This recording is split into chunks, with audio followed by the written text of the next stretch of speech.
Hello, listener. What you're about to hear is a Warui Deshou Patron Unlock. This is material which our Patreon supporters have early access to. If you'd like to experience these episodes when they're at their freshest, become a Warui Deshou patron today at patreon.com/WARUIDESHOU.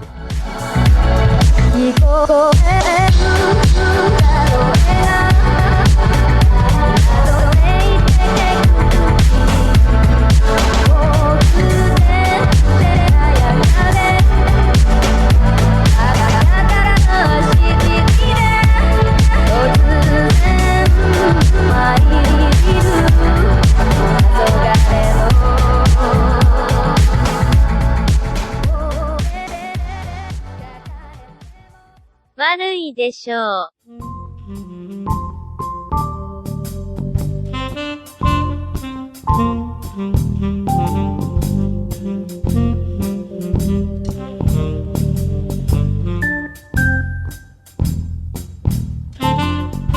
Good evening, ladies, gentlemen, and envies, and welcome to Warui Deshou's second stream. It's our patron-exclusive first look at shows as they air week on week, and we're currently covering Kabukicho Sherlock. Joining me, as always, from across the pond but close to my heart, is the indomitable subtle doxer. Did you say? Hello. Did you say Hello. Kabukicho? Yes, he did. I have been mispronouncing it ever since we started this, and I'm just going to keep on doing it. I do it too, though, so I can't. I don't care. IDGAF, Indigo Delta Golf Alpha Foxtrot, yo. I don't care. I will keep mispronouncing it. But yeah, Doc is laughing at you. Well, it is as it should be, to be fair. But yeah, Doc is with us today. Hello, Doc. Hello, guys. Yeah, I'm hanging out in my own kitchen for once, rather than at the office. I have let me read what this is. This is a twisted mango flavor of diet soda. Nice. Whoa! I'm relaxed. I'm in my hoodie. I'm in my element. I'm ready to do this. And the sequel to Twisted Excellent. It's the drinkable form of it. It's just they ground down Japanese so many Twisted discs of mango it. clown face. It's just a Japanese comic book that I've wrinkled up. Twisted Indeed. mango. And oh no. And that lovely voice that you're also hearing joining us is none other than the dark web herself, Valerie. Oh my god, we're using my name. Welcome back. Holy shit. The rare appearance. If you want to use your name, No, it's great. Forgelia You give Valerie. us so much shit about calling you I'm just Cordelia. surprised. I'm sorry. It's been a while. Hi. So, Oh my it's lord. Kabukicho. Actually, That's right. Oh, don't test me with that. it's actually Don't if make me you've start played calling you. the Yakuza games. It's the same setting, like the Kamurocho in Really? the Yakuza is Oh. based on Kabukicho. Yes. Do you reckon we'll get a guest appearance by Kiryu then? Could that happen? It would make the show a lot better in my mind if that happened. Let's be I like honest. the show. I really like the show. Okay, yeah, that's fair. That's fair. So yeah, Valerie is back, joining us for the remainder of Kabukicho Sherlock, and I've mispronounced that again. I'll put that in the tip jar. Sorry. I had to let a if cat you're- out. Oh no. So, if you're not familiar with our second stream format, what we tend to do in these particular podcasts versus what we do for Stream of Thought when we've done things like Vinland Saga, The Promised Neverland, Saren's Mai, and so on and so forth, is we skip the plot summary. We don't go through the plot in exhaustive detail and riff on it as such like we did previously. This is all about getting into the main course that is talking about elements of the show, like themes, motifs, things we liked, things we didn't like, you name it, the whole 9 yards, basically. Dig into the meat. Absolutely. Go for the prime brisket. So we're going to be talking today about episode 3 of Kabukicho Sherlock, and that's another one in the tip jar again. I'm going to be racking them up as we go along. You'll be able to hear me shaking it at the as we get to episode 6 or something. And I'm going to lead off actually by just giving a little bit of background on which particular Sherlock Holmes story this one is adapted from, because this is we're 3 for 3 now, where they've actually quite liberally taken details from actual stories that Conan Doyle wrote and made them into their own twists on this. So this was actually based on a story called The Adventure of the Norwood Builder. the only real similarities between it are like elements of the actual mystery, such as a hidden compartment that we see later on, debts, being framed for murder, all that good kind of stuff. But yeah, again, like the show's creators, for whatever complaints I might have otherwise about particular parts of its content, they know the character quite well and are, doing their best to actually bring the stories through to new settings, which I appreciate. That's pretty good. I wouldn't say they know the character that well. I would say they know the stories and they're trying to adapt them, but I feel like, they're taking more kind of modern interpretations of Sherlock Holmes as this kind of eccentric dude that kind of just immediately does shit in his brain and immediately solves everything and stuff. That's kind of a more modern kind of take on Sherlock Holmes, I think. Okay, So- this is good to know because, my exposure to... Yeah, no, I think you're probably right because, I remember... I mean, I've read, a couple Holmes stories, but it's been a long time, and that rings true in terms of what I remember and how, the modern Cumberbatch and, characters like House are just these eccentric assholes. Yeah. Maybe the assholery wasn't quite so, and the eccentricities weren't quite Yes, so definitely. pronounced. And he also, was just, even... I am genius, man. And also, back then. the structure of the storytelling was more okay, so Sherlock kind of deduces something and immediately kind of discusses it, or you see a piece of evidence, and it's Sherlock's okay, I see these things, and here's, what I deduce, here's what we should look for. They kind of did that in the first episode, and the other episodes, it's you kind of get that at the end. So, second episode was hey, here's some, what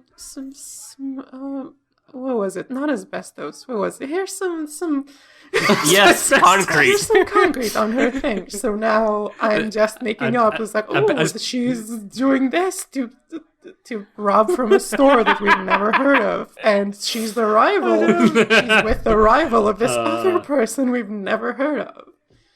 And I think that's Mr. a more Cobra. modern, kind of closer to the Cumberbatch thing. Yep, I would agree. So yeah, it's based on that particular story, but this is also the point of the story where we get a bit more background on the little twist that they've done, like with Moriarty, for example, where we actually get his age definitively given. He's actually 16 and not 12. I was just so laughing, because Shadon has been joking about how young Moriarty is, and some of the patrons would be like, dude, he's in high school, come on. And it's Shadon's obviously just fucking around. And so I was like, it's his birthday. Here we're how it's gonna have 11 candles on there or something. But I guess the creators must listen to the podcast and decide to insert that scene just for my benefit. we need to spell it out for you. This Letterman jacket make is it not very enough of a clear. clue. Yeah, very clear. To the point where not only do we see the number 16 on the birthday cake, but then someone asks him outright, who is literally right in front of said birthday cake, which is kind of you're amusing for a show 16? about attention to detail. Oh, you're not legal.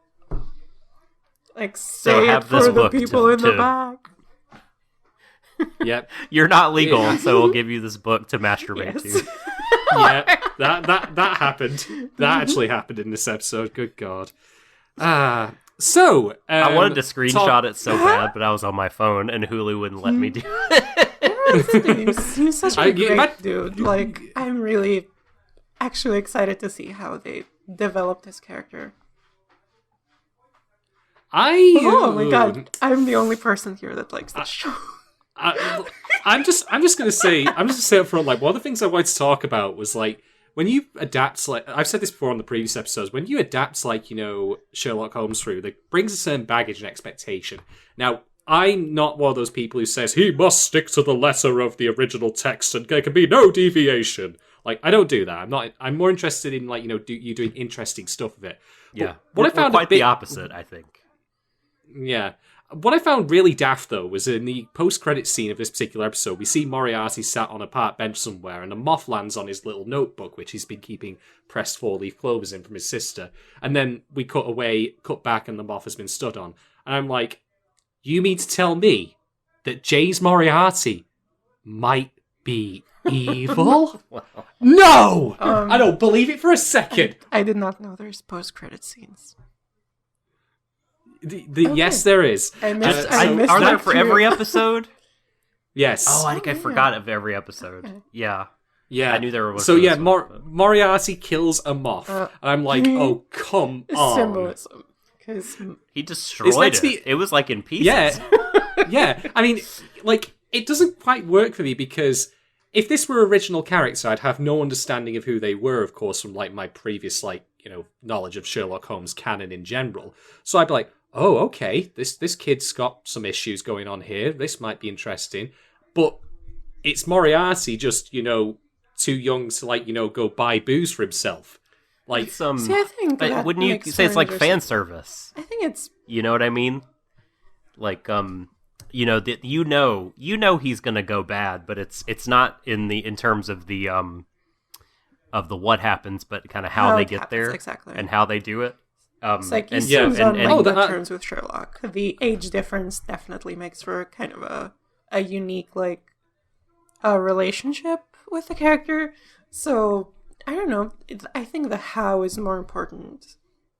Definitely. oh, the how will certainly be important when it starts happening, but just simply I mean, like it's throwing up a basically like, okay, big flag. let's pretend that it's like, oh, he actually does have some issues. Like he has some of these issues. Not like, oh, I'm evil, so I'm gonna kill something. It's we a don't personality. we don't actually like, know reveal, how the right? personality will reveal itself and how exactly this will manifest. It's I just think it's a bit redundant to go, oh look, he is like, you know, cruel when he wants to be. I'm like, well, duh. But I mean, Like- But what if they didn't? Like, would you later be like, they didn't establish that he's a cruel, evil child? You know? Well, no, you misunderstand me. What I'm trying to say here is that simply showing it without offering any like insight into why he's this way. Oh, I see. Oh, I see what you're saying. That's the See, problem thing I is, have. It's a post-credit Like- scene. They will probably give that kind of stuff. They're Yeah, probably just and it foreshadowing. would work if yeah, but they're foreshadowing something that is incredibly common knowledge to people who don't even like know Sure, Sherlock Holmes that but intimately. again, Who are those people? The how is important. I'd like to meet those people who don't know. Well, when the house starts happening, that's when I'll start paying attention. But I was just like, he killed a moth. Oh my god! You just don't like the show. Heinousness. I'm sorry. I'm not pulling. No. I'm not pulling that card. I just think it's a bit early to say, because maybe this is setting up for something later regarding his personality. What? A tumble into, you know, a waterfall? At some point, moths killed his parents. Yep. Yes.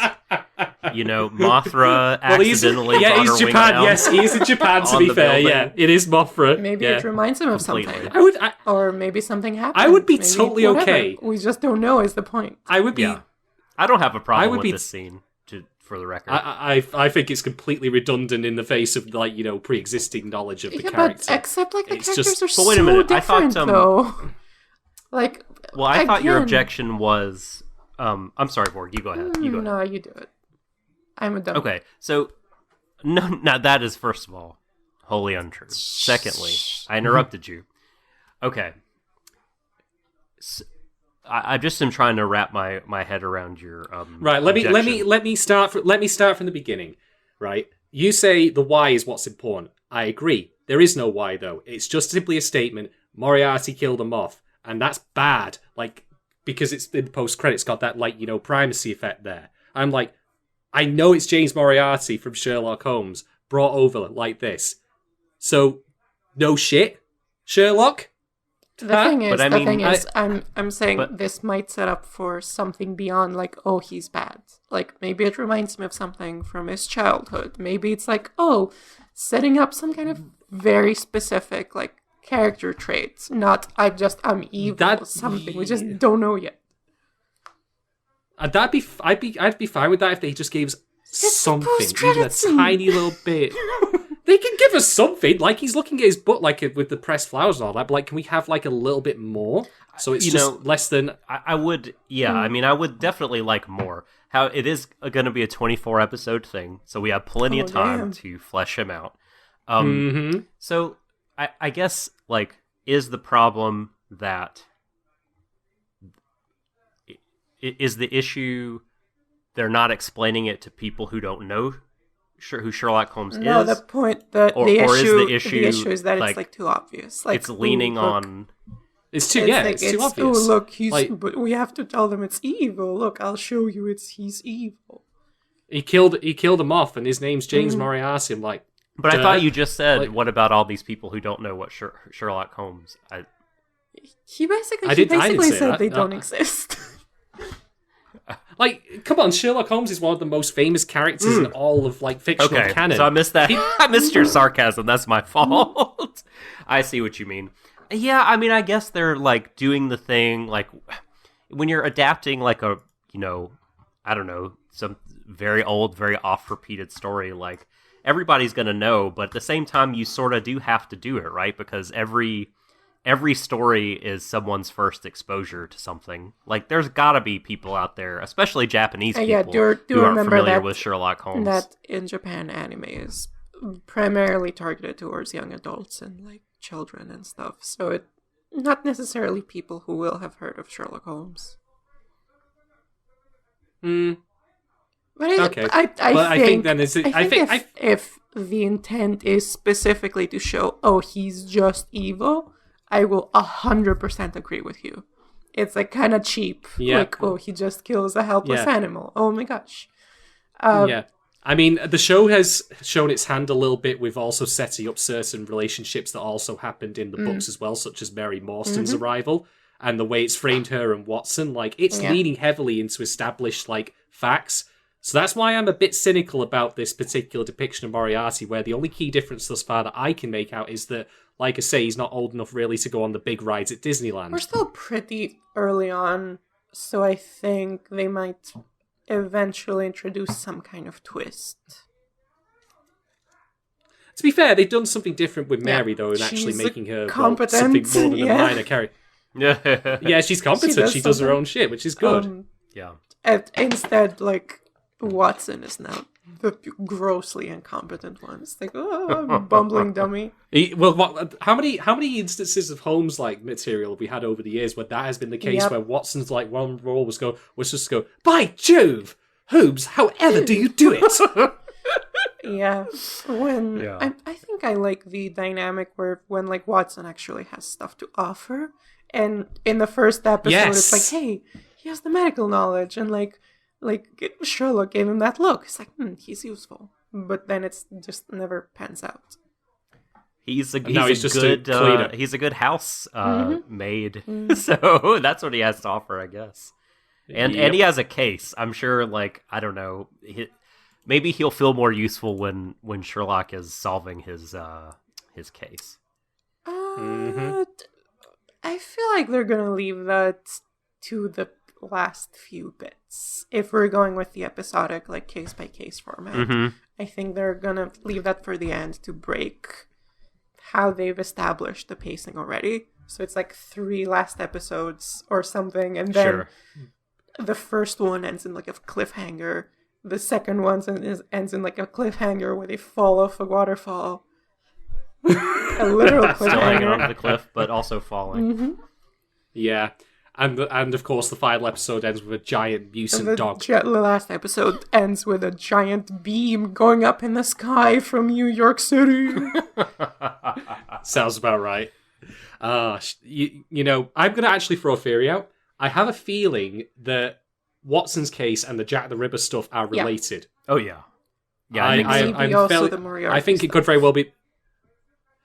I am still of the opinion, by the way, that if Moriarty, like, even though he's now 16 and not 12, as I originally joked, like, if it turns out he's Jack the Ripper, I'm done with this show, because I don't particularly like the idea of a kid that young doing the awful, awful shit that happens to the women in this. Kind of hope they don't really do that. Yeah, please, no. You're That's right. a very succinct, like, explanation of how I feel too. I would be more okay if, like, there was some kind of crime syndicate where Jack the Ripper belongs, and also Moriarty, but like Moriarty doesn't do the murder or has any input on the murder. I don't know. I'm more okay with Moriarty being around than actually doing this stuff. It's like, well, it's kind of weird. We'll see. So, we'll see. What did you guys think of the mystery in this episode? I have a thought on this actually, and this ties back again into the original story, believe it or not. Although it was Lestrade who was the inspector in that one, as opposed to Yu Narakami. I don't remember his name, but that's all I'm going to call him basically at this point. He Let's is just the be honest older with each other. brother of the Persona 4 protagonist. Yeah. But here's the thing, right? In the Norwood Builder, like Baby. Lestrade, he actually, thinks he has one up on Holmes and has figured things out ahead of time, which parallels what happens in this one. But, like, there's two ways you make characters competent. The first of which is, I know it sounds crazy, you make them competent. You show them doing stuff. You show them, like, using their talents and skills to figure things out and, get things done. That's fine. The show does that. Sherlock knows his stuff. But the other way, and this is the hack writer way of doing it, is to make everyone else an idiot. This is the problem I had with Shield Hero and Spades, by the way, which is not to the same magnitude as I have here. But, like, Holmes makes a very good point about this case, which I don't believe is in the original Norwood Builder story, which is, He's not that stupid. Like, this why would he gents do was... Well, exactly. Like, Pooh, by the way, like, all the jokes in this episode, I was just like, is this really the level that we're operating at? Thanks for that. We got the jig joke, the fart joke, the poop joke, like... We get any more, we get a free coffee from, like, somewhere, honestly. Anyway. I can't remember his actual name, but it's like Mr. Sadamoto, a.k.a. Pooh. Pooh. Yeah. This. Yeah. This really should have been... anyway, so... Uncle Cosmos here's the thing, as right? well. So good. He was actually called Cornelius in the original story. Uncle It's like Yeah. some Katamari Damacy shit. It just really Uncle is. Yeah. Cosmos. Yeah. Uncle Cosmos. So, the other way, as I say, is to make people look stupid. And as you point out there, Val, like, Holmes makes the correct assumption, which I missed when I first watched this, but I rewatched it, was like, oh, he does say out loud. Because I was thinking this when I watched it the first time round. Like, his uncle is dying of cancer, and he's just, passed the will over, and he would be that dumb to then kill him there and then, as opposed to waiting the days, weeks, necessary months to do it. Like, but no one considers that. And I thought, like, you don't need to have that in the script. Like, that wasn't in the original story for a start, and even if it was, you could just jettison it, or maybe have the, example I would think of, which is, oh, I've given you the inheritance, or you will get the inheritance, but it turns out I don't have cancer. And then that way, Pooh then has a reason to kill him. Because, like, oh, I'm being gypped out of the money I was due imminently. My counter argument to this is you see this, I think, I'm not an expert, but I think you see this pretty frequently in Japanese media where the police is like, okay, we basically care about the conviction. We have some kind of facts that lead to this person. We're going to go all in on this person. You see this, I think, in Japanese media a lot. I mentioned the Yakuza games. Judgment does that a lot. It's shown up in a bunch of Yakuza games. Similar setting, similar something, but I think it's just kind of a trope. I don't know to what degree it's based on reality, but it's basically a kind of plot device in I think Japanese police mystery media. I think. So that's my counter argument to this. Like that they're just playing that there. It's private investigators that are working this, though. Yeah, but like at the same time. at the same fair time, enough. like But I think the kind of the motivations are the same. This guy does want to get a one-up on Sherlock, even he gets blindsided. Maybe he doesn't care if he's wrong. Maybe I don't know, but it's just a common plot point. I think his motivation was just basically impress. To impress Bezo his name if I remember. Bezo baby the man spontaneously capable of making your media player switch the dub tracks. I love that, like, his way of talking influenced the detective. Yes. They would just be like, yeah, that was quite nice. Sneakers. Justice. Oh man. I agree with you there, actually. One thing I'll note as well, just as a small touch that I really liked, is that we learn at the end Yu Narakami Senior he actually keeps a book, which I presume is like, I don't know if it's like a magazine or something. I didn't quite get a good look at it. But whatever it is, it's of Bezo. But he closes it at the end, and that was kind of symbolic of him closing the chapter of his life where he worshipped him as like a fan, because of course he was involved in that. I thought it was a nice image. I thought it was pretty good. I'm interested in seeing where they go with that, because the way he kind of mentions it's also like, oh, that book also kind of inspired him to want to leave this part of the city and go to the other part of the city. Oh man. Right. You know, I just have to say though, like, I just want to point this out, like, Yu Narukami Senior, like, he isn't really operating with a full deck, I think, because he says in the beginning of the episode, you know, like, when I get the money from catching Jack the Ripper, I can leave this crap hole. And then later in this episode, he says, "Oh, I'm not in it for the money." Oh, like, no, that he said that just to That impress. was totally a lie. Yeah, that was a lie. That was just to impress the dude. He was like totally. He was just trying to impress Bezo. awestruck. Yeah. Mm-hmm. I'm never washing this hand again. He says as he wears a glove. I know. Well, it's I know. protection. Yeah. So, I feel like this mystery was the one that, for me, of the three, this one felt like the most solvable by the audience. Even though there was like a crazy, like a guy is like hanging out in a glass thing in the ceiling. Like, I don't know. I think maybe just they made it so obvious it wasn't this guy. So we're like, okay, it was. There's someone else close to him. There's like two other people it could be. I think it's... I'll tell you what I thought it was. What I thought was it was going to be was that like that the person that was dead was actually Pooh, and like Cosmos had just like disguised himself as Pooh to live as Pooh. Oh, wow. Like somehow. I don't know how I could pull it off, as I think Pooh is much younger, but that was my going theory until the end. Here's that's my problem with this episode. You say it's the most solvable. I think it's the most kind of clear cut in which like, oh, who could the villain be? But the exact. Well, I'm also dumb. But when it comes to like whodunits. No, but I'm saying, like, I straight up am though. I think based on like the evidence and what you're shown, it's arguably the least solvable. You can basically tell who it is, but you are not really given enough.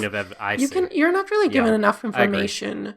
You're not really shown kind of Sherlock's thought process. You're not even shown most of the evidence until the end. So I think it's like the least kind of solvable and the most like, oh, we're just kind of like... I think it kind of exposes the issue with this format as kind of a mystery storytelling thing, in which the episodes are really short and they have to get characterization out and they also have to get the mystery out. So I think in this episode the mystery definitely took a pretty huge backseat, and when that does happen, you stop showing the audience things that would let them participate. In this case, they're just kind of watching someone else have a thought process you don't know anything about. So this is how I felt like the first two episodes. Like I was like so sort of it was so lost. I mean, at the end, it just felt like, well, here's a bunch of stuff I didn't know, but like maybe I just didn't pay attention. First two episodes definitely you know? had this problem also. Maybe I just felt better because, like you said, like it was easier to guess, and you could make an educated guess, but not based on clues. Yes, exactly. Yeah. The other way that you can do this, though, is like the original Holmes stories were all written from Watson's point of view. So, by merit of it being filtered through him, we, the audience, don't get the same amount of information we would otherwise. I mean, if you take, for example, the scene in, say, like this very episode actually, where Holmes goes through the room, Pooh's room, to go find the diary. We wouldn't have seen that, of course, in the original. Diary. Yeah, I know.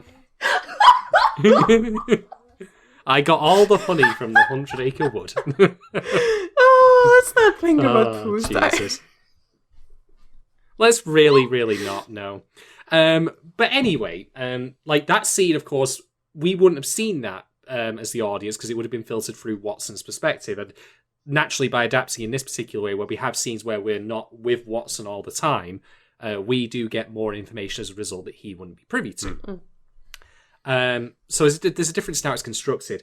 For me, like, I think there are clues here that you can follow, like the very deliberate framing of the mirror on the ceiling, for example, and also the line in the diary about being seen, like, you know, the curse and all that, which I think was possibly an insinuation his uncle was perving on him in that bed. The curse. Yikes. I didn't really get the curse thing. Maybe it actually, like, reads better in Japanese. Yeah. I by the way, something to note is, I like... was too fixated on the fact that they subtitled Will. Huh? It's like, here's the will, and then they put the subtitle like, this is a will. Like, do wills really say will at the top of them? I don't think that they do. No, they say Taco Bell. It's video game logic. It's video game logic, basically. Yeah. So Minmo. the thing is... Growing healthy. Oh, God. I forgot the tagline to Minmo. So... Minmo. Growing strong and healthy. Minmo. Cat foods. Minmo. Oh, Please continue. I don't know what happened there. Like, but anyway. So yeah, like I can see where you're coming from. Like, that maybe the could have been better. The clues would have been better constructed, but I'll grant them at least the benefit of the doubt in that they are doing it differently than the way it would have been in the books, where the post like I solved the crime and now I'm going to explain to you later was very explicitly a part of that because he was telling Watson how he did it.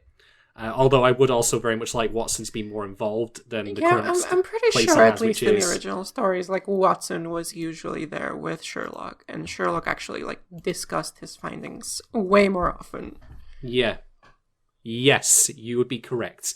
And indeed, actually, one of the things Sherlock would do is he would test Holmes as he went along. Like, see this item here. What do you make of it? Huh? And then Watson, would be like, I don't know. What should I make of it? And then that's what at least he still tests as he goes along. It's a common paperclip, man. No, this Oh my paper God. clip is cheating on this paper. With this other paper.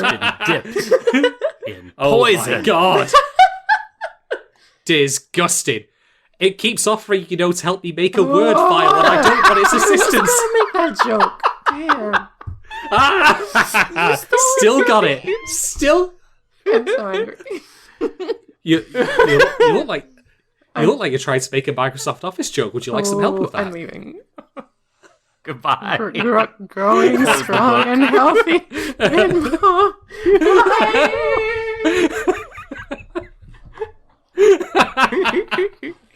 Sorry, I had to get that one in there.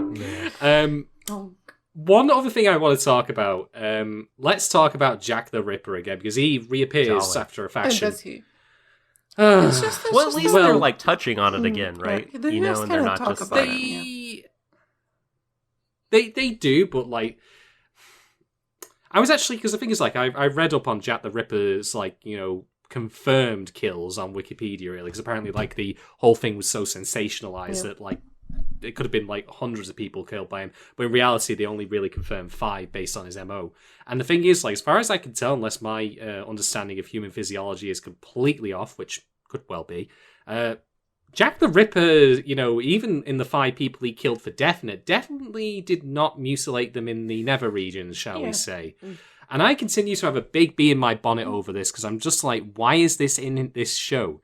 Because this show, to me, as I'm trying to read it right now, like, it's meant to be like a light-hearted mystery romp with kooky, like, jokes and, like, even silly, like, dick jokes and masturbation jokes and all that kind of stuff.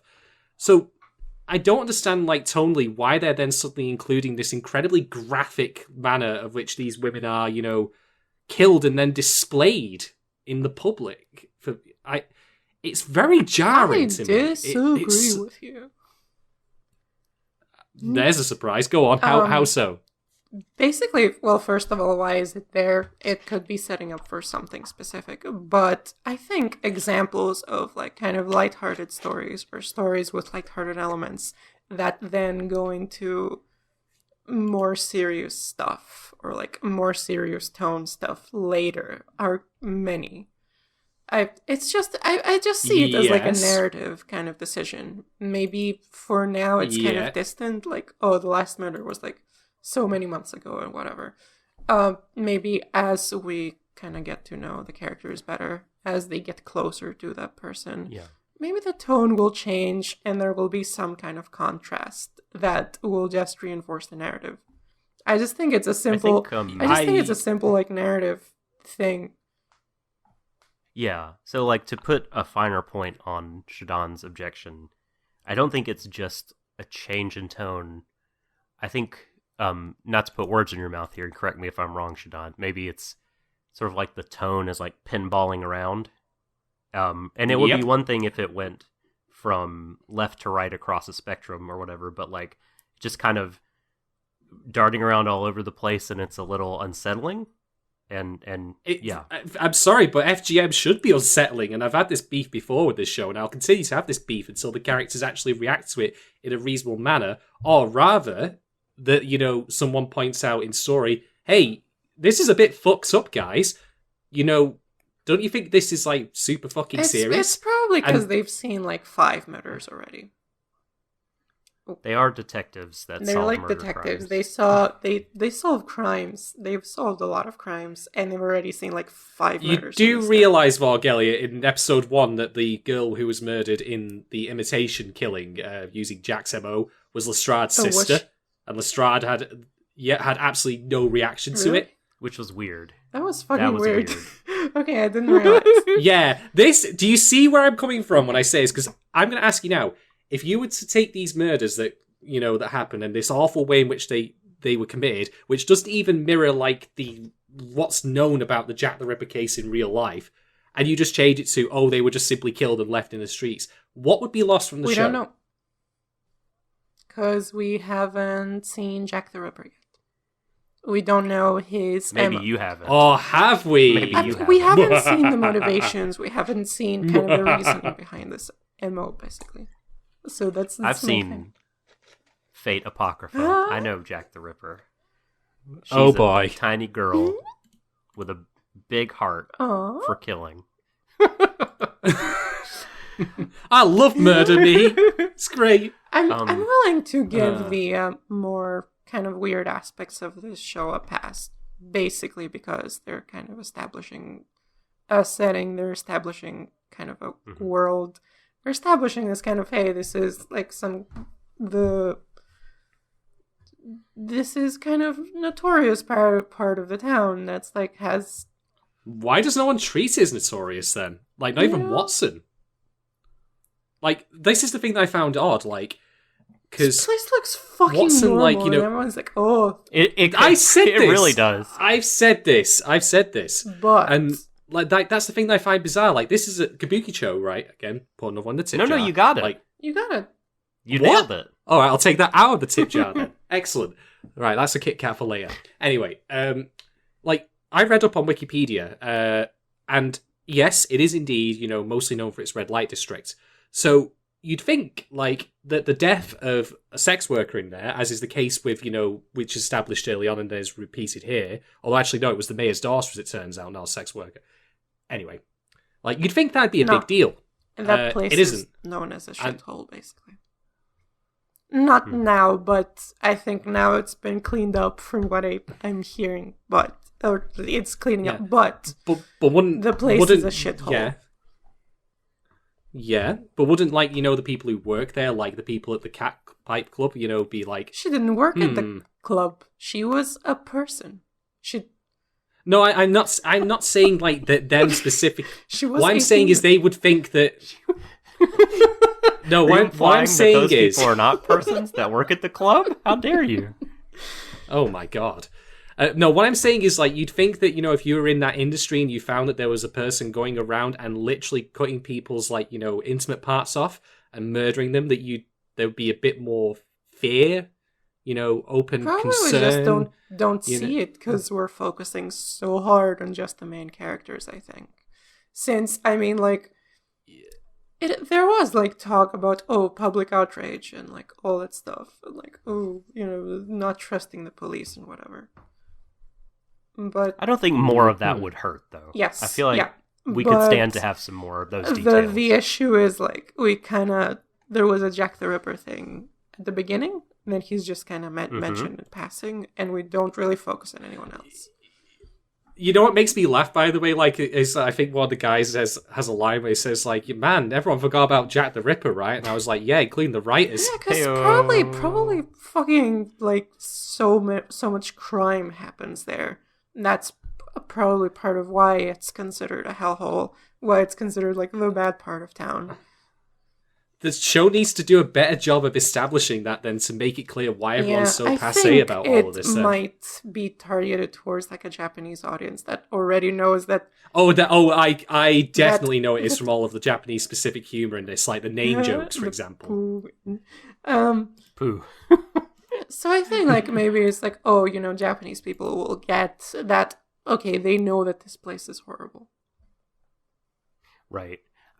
Yeah, and there's, If I you- guess, if a you very haven't noticed, like, specific kind of horrible. Yeah, I'm willing to give that they're this going this for. show like a wide berth because I think it's doing interesting things, and I still think like it does deserve the benefit of the doubt. So I think now is a good time to like. Vorgalia, of course, wasn't with us during the first two of these, and so Val, Shadon and I had some kind of very like, I don't know, visceral is an overused word, but our reactions to a lot of the what we perceive as queer phobia in the first couple, certainly the first episode, and then continuing on from there, we had some kind of strong feelings about it, but. Yeah. You have a different perspective, a different opinion on all this. So, do you I have mind? a slightly we'll give different you. take. Oh my god. Okay. Yeah, we'll give you room here to lay this out. Yeah, get out. I'd like to hear it. This might not come out right. And also disclaimer, like, this is just how I'm perceiving it now with the information that we have now. There's definitely points to be made against the show for some weird shit that it does. So it's not like, ooh, it's art. Ooh, everything is great. It's like, no. It's art. Right. But, like, I think I'm more than willing to give it the benefit of the doubt because I'm just seeing some themes. And, I don't know, the theme that I'm seeing is, like, performance. We have a lot of exaggerated characters that do engage in some kind of performance of their personality. You have the exaggerated queer people. It's just mostly like one of them. I guess the body types are sort of like, oh, this is kind of queerphobic, but I'm not really sure if it necessarily is an indicator of queerphobia. Of course, like, different people will interpret it differently, but I just think like a lot of them are exaggerated a lot. Specifically, kind of because they're constantly engaging in a kind of performance of their personality and traits. And you have... Mrs. Hudson literally does that, actually, with the dance with the bear. Who? Mrs. Hudson. I'm sorry, I really just don't remember the names. Even though it's took like me a while. classic, like Sherlock Holmes. But Mrs. Hudson does it. The Yu Narukami dude does it a lot. Especially in this episode, he's kind of performing his ideal self to impress his idol.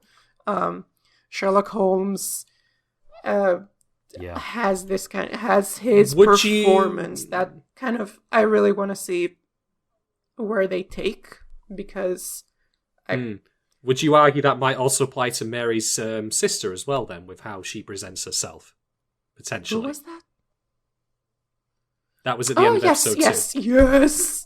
Yes, 100%. Yes, I think that applies there too. We just haven't seen the motivation behind it, or we haven't seen anything more behind it.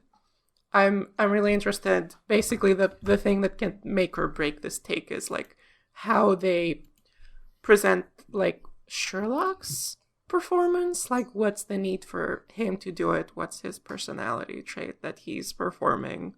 What exactly inspires him to do it? And if they develop that well, I think it's easier to accept that the rest is kind of exaggerated performance. The thing that makes it very easy, makes this show walk a very fine line between, oh, this is definitely queerphobia, or hey, these are queer people and they're performing and they're being themselves and they're just exaggerated, is just that Sherlock and Watson, the main characters, are like the most normal ones. In comparison, like Watson is just a normal dude. Sherlock is mostly like reserved and quiet and stuff until he starts performing. So it's like, okay, kind of also ties into like, oh, we need to make everyone else a dummy, or we need to make everyone else weird to make the main character look normal or smart or something.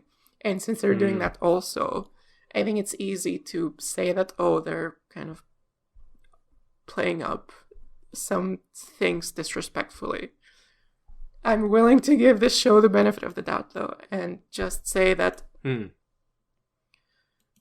it's possible that it's just saying, oh, these things are normal, these people are being themselves. They're just exaggerated performances of themselves, because that's kind of the theme that I'm seeing with the show. That's like what I was hoping that it was trying to do, like to normalize, but just something about the presentations made it feel more mocking than, oh, here are some people that you ought to accept even though that they're weird. But like, this could be something that softens over time, and that, I don't know, I could just be reading it wrong. There's a few things that are like up in the air, basically like, oh, Watson, the point of view character, seems kind of weirded out by like these queer people. And it's either like, oh, this place is weird, so they're queer. Or like Watson is like, oh, this is a weird culture that he's just not used to, and like everything is normal here, and everything is presented as normal, which I fucking love. And it's like the Yu Narukami dude just runs into a gay couple and is like, oh, I'm sorry. He just leaves, and it's like, okay, like this shit is normal. Like nobody actually like, says, "Oh, that's weird," or like, "Oh, we have to deal with this queer person." I read that scene differently because you could see the reactions on their faces, like when they were, cuddling in the corridor of the home. But the thing I want to bring up specifically, though, with your point, Val, is I think that's an interesting and fascinating theory you've got there, and I really hope it bears true. I hope so too. I do too, because stepping away from my own perspective and just looking at it from your angle there, like it is really walking that fine line, as you say. But the thing that I think is really, really missing from this show that should have been carried over from the original books that would have served it really well, because bear in mind, Kabukicho, I don't know if that's a tip or what. Did I get it right? Yep, you're good. Yeah. You're good. You're still saying Kabukicho instead of Kabukicho. It's whatever. Just go for it. I thought he said Kabukicho. Maybe my ears are not working. The Japanese people. You all at home can tell me how many. Kabukicho is like an English. You all at home can tell me how much I need to put in the tip jar. But anyway, no tip. That's fine. That's another Kit Kat for me. But here's the thing that I think they should have brought over, like, because Kabukicho is like, it is an unusual place by anyone's measures, I would argue. And that in itself can be fascinating and exciting. Or, you can have your reservations about it that you then overcome in time. I mean, I went to Amsterdam when I was younger, for example, when I was 23. So obviously, going around all the various places, and you see the strangeness of the red light district compared to, the rest of the city, which is just fantastic and stunning. And it really leaves an impression on you. So my question about all of that is, why do we not get more insight from Watson on how he feels on this, rather than just him simply doing gross. Like that was the thing in the original books. Like it was his perspective on everything. You know what I will love to see? Him warming up to those girls that were flirting him, or him like slowly. He's game with Mary. It's but just, written. I don't mean like that stuff, but I mean like he becoming more comfortable, like talking to them like they're normal people and all that stuff. That would be nice. I want to see like that kind of progression of Watson being like, hey, this is like great. Actually, hey, I might actually stay here. It's like, all right. Yeah, actually, when you say that, Varg, like you've made me realize I have myself have said many times before, and it's probably good that you remind me of this, that it's okay for us to have a story where it starts off with characters acting in that particular way, where they feel like, threatened or grossed out by stuff like that, because they're wrong, of course. Don't get me wrong here, but then they overcome it in time. Like, I don't think there are many people, if any, on the planet, not even like saints, for example, who that is my story, by the way. Initially come from I used to be very queerphobic when I was a kid. It's a matter of not being exposed to it. Look at me now. That is also my story. Yeah, I was the same. I will confess as well. Like, there was a time in my life where I was like that. So people don't, people aren't born like knowing that. They I would love learn to it over see time. that kind of So narrative. again, Like, hey, weird things, and then you actually see his feelings change. You see him actually like, oh, this is normal. Like, oh, this is stuff. yeah. Don't cancel Watson yet. Let him progress. Don't cancel. I agree with you absolutely there, Vorgelian. That would be great. I have one concern though, because again, when you're doing a mystery show like this about details, that unfortunately behooves me to pay attention to details more than I otherwise would like to. Also, because I'm OCD about this shit. Bear in mind the OP. We're going to be seeing that for at least the first half of the show's run. Yeah, the OP. Right. So like that to me.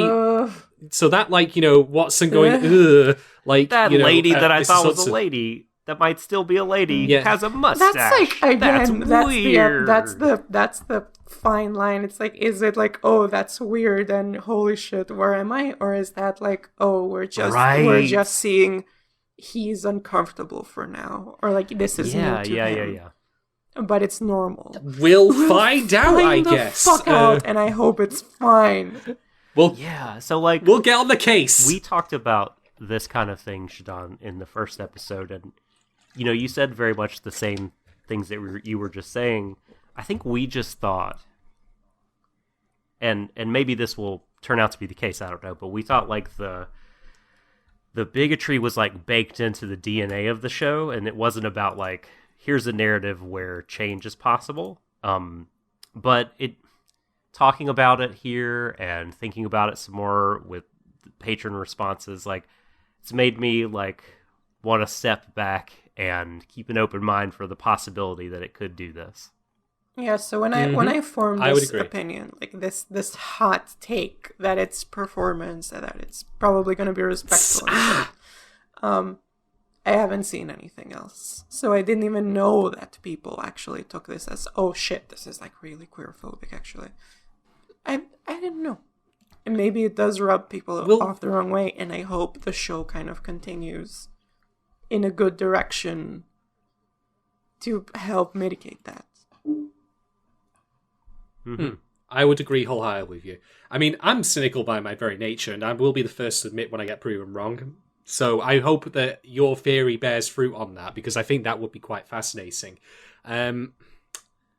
Yeah, I don't really have much else personally to add about the episode. I think that, as Doc has said off cast, like, this is the best one thus far, but for me, like, it doesn't mitigate any of the issues I've had with the show thus far. That being said, as Valerie has very rightly pointed out, though, we have many more episodes to go where that may happen, and I'm hoping it does. But I will end my little diatribe on this by saying that, if it turns out, that it doesn't, then I will verbally roast it over an open fire like it deserves. I will not hold back on that. Yeah. And these are just my feelings on how the show is right now. Like, if this show keeps giving me red flags, I will burn it to the ground. Yeah. I will just add, by the way, though, Valerie, like, we've not had you on the cast for quite a while, and this is all the more reason why we need to have you back, because I would never have come to that perspective myself had you not thrown it out there. So thank you very much for coming back to help us with that. Do you enjoy this annoying voice? Leave a like in the comments. Oh, it's not annoying. It's great. And it's the loveliest voice out of all of us. I sound like a ketchup drinker, honestly. How do you know a ketchup drink is? Oh, never mind. I'm not even going to go into that. What the? I sound like a ketchup drinker. I mean, I've been dealt some strange and often quite offensive insults in my time. I hope a new this one stays with you forever. It has stained me like the ketchup on my shirt.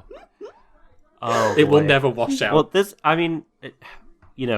has given me a lot to think about and to apply to Sherlock's Rakugo sequences. And what I don't know, there's like a new lens to interpret those through. Oh, I've just realised actually, there is something that I forgot to mention that actually ties into. We have 2 Patreon questions, so we probably should cover those now. Nice. Yeah. Okay. So I'm going to start actually by addressing Ayala's question firstly, because it ties into something else that I was going to mention about Kabukicho, but I didn't get round to, which is the wall. So the question goes thusly. Do you think that Jack's serial killing and the stickers on the girls Watson found were related? We've covered that already. I'm of the opinion they definitely will turn out to be the case. Sure.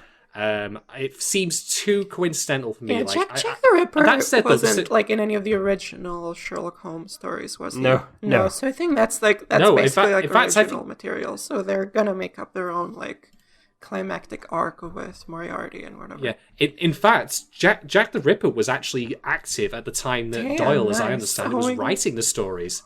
Yeah. Yeah, it was in 1888, and I think that, because I've actually got the Wikipedia page up here, the earliest Holmes story was actually written in 1887, A Study in Scarlet, the year before. So they're contiguous to each other. But yeah, to go back to Maya's question, I personally believe that to be the case, although I will say that because it is 24 episodes, you could in theory split that into 2 arcs, but we'll see. We identify Jack the Ripper on episode 12. And then we catch him on episode 24 down a waterfall. Oh no! That's after we go forward in time, because they're going to chase him through a time warp. Oh. And it's going to be the far future. Oh god. Yeah. By the way, I don't think you actually caught our podcast that we did, but I suggested, Valerie, that the actual plot or case that Watson had originally was that it turned out he was just a regular, like, Japanese bloke who woke up one day and found he was named Dr. John Watson, and he's found out that there's a Sherlock Holmes around, and he's going to go and speak to him. Like, what the fuck? Like, when did these fictional characters become real in my, very decidedly non-Victorian... It's not Disney if there's no fucking Mickey.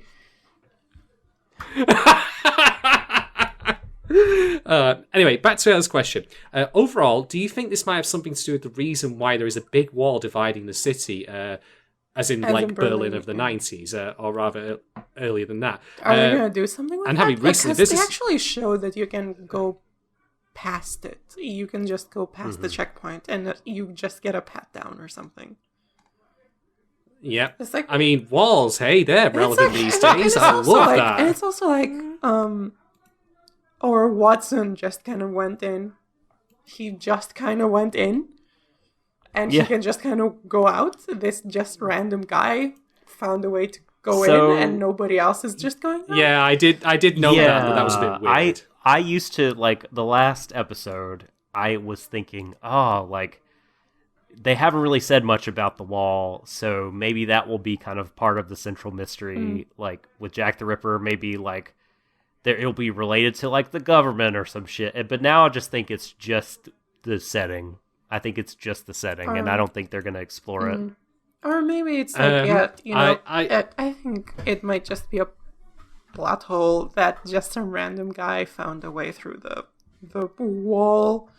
Or maybe it's just like the wall is kind of symbolic, and it's like a economic kind of divide that makes people not able to go the other side or something. Well, that's what I thought, but also like maybe Watson is gonna be a different dude than we think he is. Yeah, no, that could very well be.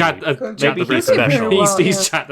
But I don't think it's like. So I was thinking as well that okay, this is like an economic kind of divide, but like I don't know. There's a fancy flower shop with very middle class looking people running it and everything in Kabukicho, and like Sherlock makes billions of yen on his cases. Yeah, it's like some guy can just. I'm just gonna pay you this much money. It's like only $100,000. Yeah. I mean, the Berlin element that Ayla mentioned, like, having recently visited Berlin myself, like, I actually went to the memorial same. for it. I and touched the wall whole... also. I touched the wall as well, and I flipped it Yeah, off. But anyway. exactly. But anyway, like, the reason, of course, the wall existed was because there was a divide between Western Allied powers and, the Soviet Union. There was a strong political reason I for guess, that. ooh. What is the reason? Because it's block, like, yeah. you do So get a what is the- pat down so that you are maybe not, like, transferring weapons or something. So maybe the inside is kind of, that part of the wall is, like, kind of governed by street gangs, Yakuza, something like that. The outside part. We need to see we that do. then. It would be cool. But, yeah. That's the problem. That's the thing. Like, why is the wall there in this particular show? Now, I've got a crazy theory, as I want to come up with crazy theories. But what if I suggested, right? Now, obviously, Watson found his way from the affluent east side to the west side of the wall. Other way around. What if the woman he found? Sorry, other way around. Yeah, Oh, yeah. The crap. east side is Kabukicho, and the west is. I really should be Fancy careful town. if ever I visit some place where people might take offence at like getting west side and east side mixed up. Oof, that's going to end badly. But anyway, right. No, the point being, what if the woman that he found that transmitter on came originally from the west side, the poor, the red light districts, and had escaped, and that was a tracking device meant to, keep her there originally. Yeah, I think. Okay, let me do a prediction. Right, these are trackers. These are tracking devices that he found, and Jack the Ripper kills sex workers and stuff. Jack the Ripper probably crossed the What wall. if Jack the Ripper's Probably- a sponsored? Jack the Ripper's a sponsored killer of government-sponsored killer of sex workers. Probably is employed to keep enslaved sex workers scared and not able to leave the city. And some big wig dudes have a stake in that. And they plant tracking devices in them. And then he chases them. And, like, he kills them in Bit weird sloppy of him ways. to have left the tracking device on the dead woman, though. Whoops. Oh, maybe something weird happened. Like, oh, he was interrupted or something. And the person that's running all of this is Moriarty. He's telling I was Jack just going to say, to, like, Moriarty kill has just decided. runaway sex workers. And then the was it the governor's daughter or something, little sisters? The mayor's daughter that was killed. yeah. The mayor was gonna crack down on the whole operation, and that was some kind of a threat, or like, hey, we're gonna hurt you. We're gonna hurt everyone you love. We are allowed to operate. We run this place. Shut your face. This is my prediction. I'm into this. I'm just going to also throw out there that it could very well turn out Jack the Ripper is just a Terminator or something. We'll just... Why not? Why not at this point? But no, I think that to answer your question, Ariel, like, I'm going to guess that the tracking devices definitely do have something to do with the wall, and they're intended, like, probably to find people who get from the west side to the east, particularly the women. Aye. So, could very well be a part of that. We'll have to wait for more information, because currently the wall's existence is, it's there. Although then again, maybe it's very timely and topical for a show to give no real genuine reason for Why a wall not to just exist in the first walk place. around the wall, brainlet?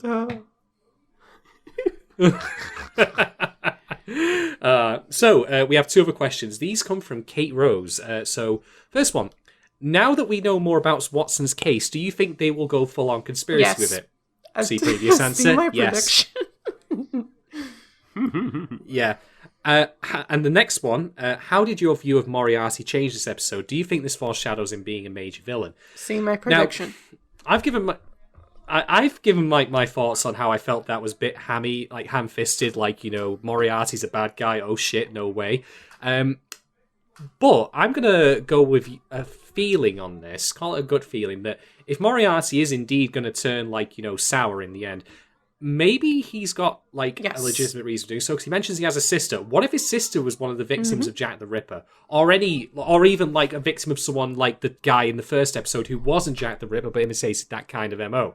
And, he goes, like, full, well, I must tear this city down to save it kind of thing, like, where he at least has an understandable reason, even though if his methods and means are, obviously, I think that's more reprehensible. interesting than my prediction. So, Yeah, I think that would be interesting if he was like an antagonistic force, but he wasn't in alignment with Jack the Ripper. Mastermind. Right. Yes. Okay, so I have a related, a not contradictory to your prediction, and that is that the show, of course, is steeped in the Sherlock mythos and fan service, and they are making it, as you put, Shadon, incredibly obvious that he's so bad or whatever. But like, I feel like after watching this episode, these just might be red herrings. And at some point, like 2/3 of the way through, we're all, the police are going to think they're going to finger Moriarty for the crime. He's going to be like, all the clues point to you, Moriarty, he's really a good guy. And then they open the door to Moriarty's room and it's a banana. Yeah, yep, 100%. Yes, I hope so. Watson dressed as a banana. Yes. But yeah, that it's, he'll have his own methods and his own ways of doing things, but, we'll be meant to think he's a villain, but in the end, he'll turn out to be, not a, like, white hat, but just someone who helps Sherlock, but has his own, like you said, sort of, maybe grislier methods of doing things. Mastermind. Yes, exactly. So we'll see. It could be any number of ways that it'll turn out. I wish, again, like say that they had done the post-credit scene with just a tiny little bit more meaning to it rather than Moriarty bad, which is, like saying that Jeffrey Dahmer was, a bit of a, a nasty guy. Like, no surprises there. Bad manners. Yeah, exactly. So we'll see. But there is possibility, certainly. And his age, certainly, like being different than what it was in the books opens its own, like, possibilities going forward, like that he might be underestimated because of that. I mean, you and I, Dog, we discussed Persona 4 and Naoto previously, and that was a very key part of her character. And she similarly was also, a kind of synthesis of Sherlock, elements and ideas brought together. So who knows? We'll find out in the future, I suspect. All right. Anyway, that brings us to the end of the Patreon questions. So thank you very much to both Ayla and Kate Rose for contributing to that. If you happen to be listening to this elsewhere, you want to get on board with Ask Us questions week on week about the show as we cover it, feel free to consider becoming a patron. If you get yourself on that tier, I think is it $2 or $3, Doc, for the questions? Free to ask and receive answers. Free, yep. So if you get yourself on the $3 tier or higher, you can ask us questions as we go along. You'll get yourself Discord access. You'll also get early access to, of course, the very podcast this is on. And you'll also get, if you go for the $5 tier or higher, the ability to request shows from us. So if you want us to cover particular shows that you have a real interest in, you can do that. So definitely consider doing so. Don't request King's Game. We've already done it. Oh no! Still to come. Still to come. I don't remember. No. You're gonna have to watch it again. For the best. Just pay the money to get in the Discord and search for King's Game and see my 8-hour-long rant as I was watching the show. Is that your Sistine Chapel there, Vorg? Yeah. Yeah. Sounds about right. All right. Do we have anything else that we want to add about this particular episode before we wrap up? I am pleasantly surprised that, I feel like the arrow is pointing up rather than straight down into the abyss. My glass is still half full on this one, but I'm not quite done with it yet. We will see soon enough, I suspect. I like what about you, Valerie? I like it. I think it's nice. I think it does some nice things. I don't think it's queerphobic. I like the representation it has. And if I take it, take it with my kind of narrative, with how I see it, the show gives me more red flags. I'm gonna fucking burn it. Not enough Sherlock disguises this episode. Oh yeah, we had the one. I'm like, hell yeah, bring that shit back. That's the most fun you can have with Sherlock. Like Sherlock having weird ass disguises and getting so much information. I'll say this as well, like the way Sherlock looks in this show, like if they brought back the canon element of him being a legendary boxer, that would be quite amusing as well, just having to have him lay people out. Dude, I was expecting that because it's like the Phantom guy shows up. Requiem. Cobra. Oh, Cobra. No, it was like is that the new spin-off wasn't show? he like Cobra, Phantom of the Opera, something? Come on, I saw it. It said Phantom of the Opera. Phantom of the Opera Den. You've just created something that cannot be No, uncreated. it said it. You've uncocked a genie for the... No, Cobra Phantom of the Opera. Anyway, Scythe Master. So many cliche names. Yeah, but Put like together. I was like, yeah, they're gonna show Sherlock go fucking knuckle boxing on this bitch, and he did not. All right, question though. Sadly I not. have to know what Vergelia thinks here. So, Sherlock's disguise, not the milk carton with the face on it that he gave the kids, but when he was dressed up as the man in the sunglasses. Knew from the first second. No. I had no idea. No, my question was actually, does his outfit look more like a DLC alt costume from Tekken or Dead or Alive? Who's alt costume? Who's? I didn't catch the first word. Just a random character, Tekken or Dead or Alive. Tekken, I think. I think it looks like a Tekken. Tekken Yes. actually has these like trench coats and shit, and you can put weird ass facial hair and hats and stuff. I will fucking play Awesome. Tekken right now. I will show you that shit. Who? Oh my god! Well, which characters would you base the outfit around? I think Baz. martial No, that's law. a Dead or Alive. Nice. I like. I think he actually has that as like a costume that, like, he has that kind of trench coat as like an official costume that you can use in tournaments. Nice.